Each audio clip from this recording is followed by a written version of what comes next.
Hai Sobat Minko, balik lagi di Menkes Minko Edukasi Kesehatan Podcast.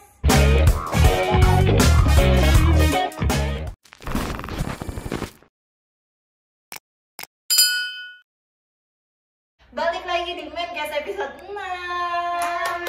Aduh, udah episode 6 aja nih Bu Ega. Kita ya, karena sudah banyak banget yang kita sampaikan loh ke Sobat Minko di rumah terkait kesehatan dan edukasi juga nih seputar ibu dan anak yang pasti. Gak nyangka ya kalau misalnya Menkes bisa berjalan sampai ke episode 6 kayak gini. Kayak wow, banyak banget nih episodenya gitu kan. Oh ya, dikit lagi puasa gak sih, Mbak? Iya bener banget. Tinggal menghitung menghitung hari lagi kita menyambut bulan suci Ramadan nih ya.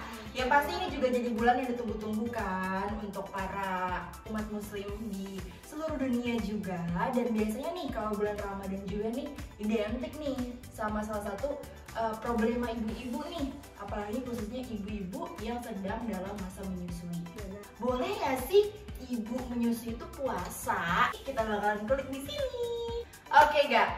Itu dia pertanyaan yang sering banget gak tuh? Banyak banget aku menjumpai ya lingkungan sekitarku gitu kayak boleh gak sih kita tuh puasa? Aku tuh pengen puasa gitu karena kan udah ditunggu-tunggu nih bulannya setahun sekali gitu. Tapi di satu sisi aku adalah seorang ibu menyusui. Aku ingin anakku tuh terpenuhi gizinya. Aku pengen anakku tuh gak seret ASI dan lain-lain gitu. Sebenarnya sih ya, balik lagi ya, untuk ibu menyusui yang pengen puasa nih, itu ada dua nih biasanya. Puasa itu ada yang efek ke, ada tipe ibu-ibu yang kalau misalnya puasa asinya jadi seret. Jadi biasanya nih Kak, ada dua tipe ibu-ibu. Yang pertama itu ibu yang menyusui saat puasa, kemudian asinya tuh jadi seret nih kalau misalnya dia puasa. Tapi juga ada ibu-ibu yang saat dia berpuasa ya normal-normal aja gitu, asinya ya tetap keluar banyak kayak gitu. Sebenarnya ini balik lagi ya, boleh nggak sih? Nah, kata boleh atau enggak ini dia tuh bakal merujuk kepada kesehatan ibu itu sendiri. Kayak tadi yang udah aku sebutin ya, karena kan sebenarnya semua ibu itu nggak sama. Ya kita aja sebagai manusia aja nggak sama. Beda-beda ya. Beda-beda ya. Nah, terus itu merujuk lagi kalau boleh atau enggaknya itu dari kesanggupan ibunya. Kalau misalnya ibunya merasa khawatir nih, aduh kok ASI aku jadi seret ya, anak aku makannya jadi kurang, kok dia jadi ikut puasa ya gitu. Nah, itu sebaiknya nggak usah berpuasa dulu. Kalau misalnya mempunyai kekhawatiran seperti itu, apalagi kalau misalnya anaknya jadi nangis terus, rewel karena ASInya kurang. Tapi kalau misalnya ASInya lancar-lancar aja, ibunya juga puasa happy-happy aja gitu ya, kenapa enggak gitu. Jadi sebenarnya tuh boleh atau enggak tuh balik lagi ya ke kondisi ibunya sendiri dan kondisi anaknya sendiri. Tapi juga kayaknya ada case ya dimana kayaknya asinya tuh lancar. Ada nggak sih case gini asinya tuh lancar gitu, tapi anaknya tuh tetap rewel gitu. Ada nggak kira-kira gitu? Mungkin ada, karena emang anak itu juga beda-beda ya. Kayak misalnya asinya lancar, tapi mungkin pengaruh rasa gitu loh. Kayak mungkin kan kalau kita ngomong konsumsi makanan, rasa asi tuh bisa beda gitu kan. Bisa ada rasa dari makanan kita kan. Nah, kayak misalkan kita puasa, asi kita lancar, tapi anak kita justru rewel gitu ya. Itu berarti juga dari tanda si asinya tuh rasanya terpengaruh gitu ya, yang menyebabkan dia rewel. Oh, ini juga case ini pernah terjadi sih sama tante aku. Jadi dia merasa oke kalau misalnya dia mau puasa. Cuman pas di hari pertama puasa itu ya gitu, anaknya jadi rewel. Tapi asinya keluar, cuman emang nggak begitu seret, cuman emang nggak begitu banyak kayak biasa. Akhirnya dia memutuskan untuk membatalkan puasa. Balik lagi tuh Kak, kayak tadi yang aku bilang, kalau misalnya kondisinya memungkinkan silakan berpuasa, tapi kalau misalnya merasa khawatir nih sama anaknya, lebih baik nggak usah puasa dulu kayak gitu. Nah, jadi kayak gitu ya Sobat Minko. Kembali ke kondisi ibu masing-masing. Buat kamu yang mau puasa dan gimana sih cara mempersiapkannya nih, apalagi khusus busui kan, agar asinya tuh lancar, agar asinya tuh gak seret dan lain-lain gitu. Kita mau kasih tahu tips dan solusinya. Gimana tuh gak kalau kita mau puasa biar asinya lancar? Nah, itu dia ya, dari waktu buka dan sahur yang pastinya itu kontrol makanan yang diasup nih Kak. Selain gizi seimbang, ibu menyusui juga bagus nih untuk meningkatkan konsumsi sayuran yang berdaun hijau kayak yang udah terkenal tuh daun katuk ya. Terus habis itu bisa konsumsi almond, terus juga bisa konsumsi biji-bijian kayak oatmeal, beras merah, terus juga kacang Arab.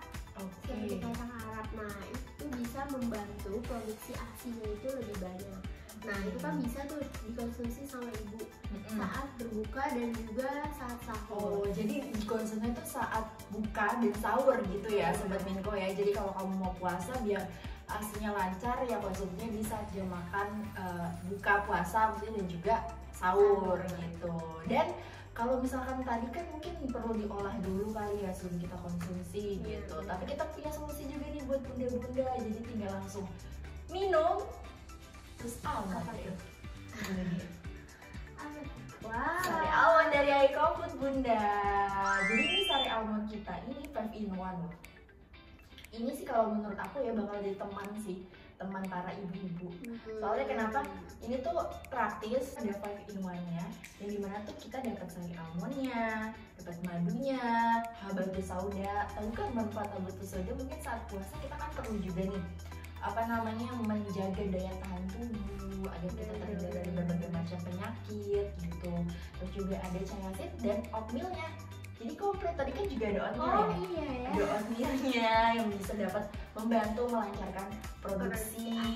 Terus di sini juga ada sari almondnya langsung gitu dari Aiko Food. Mungkin tinggal langsung nyeduh aja 3 sendok pakai air hangat atau lebih tepatnya air panas dulu ya. Air panas dulu, tunggu hangat, langsung diminum saat berbuka dan bisa diminum saat sahur bun. Gitu. Simple banget. Plusnya di sini tuh juga banyak banget manfaatnya. Kayak kalsium kan bagus juga buat tulang, terus juga tinggi protein. Dan aku juga mau ngasih tahu ini tuh tanpa bahan pengawet dan tanpa pemanis buatan ya bunda-bunda, jadi aman gitu.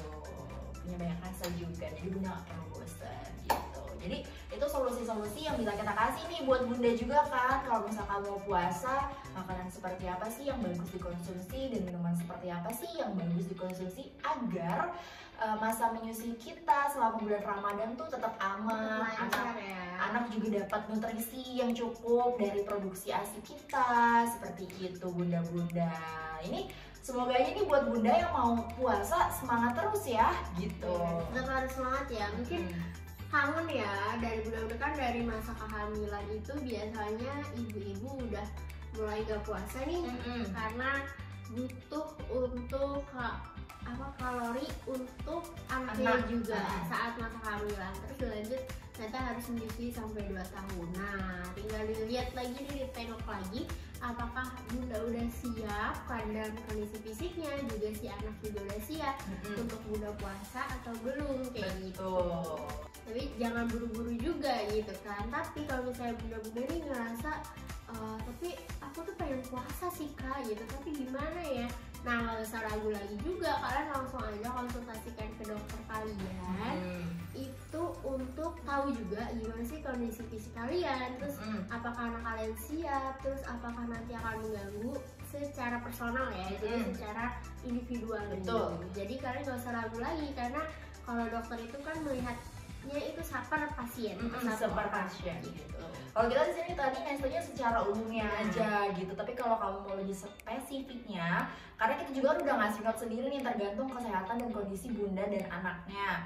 Tapi kalau misalkan bunda pengen lebih pasti lagi gitu kan, agar tetap aman masa menyusuinya di bulan Ramadan ini, bunda bisa langsung tanya aja ke dokter bunda gitu. Jadi langsung konsultasikan aja ya ke dokter. Kalau misalnya bunda-bunda tetap pengen puasa, tapi kalian belum tahu nih apakah siap atau enggak. Gitu ya bun.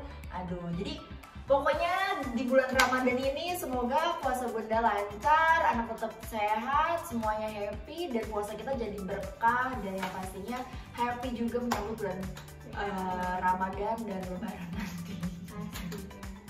Oke bunda, sampai sini dulu pembahasan kita di Menkes episode 6 ini terkait boleh gak sih ibu menyusui itu puasa gitu. Jadi jawabannya tergantung kondisi bunda dan anak. Sampai ketemu lagi ya bun.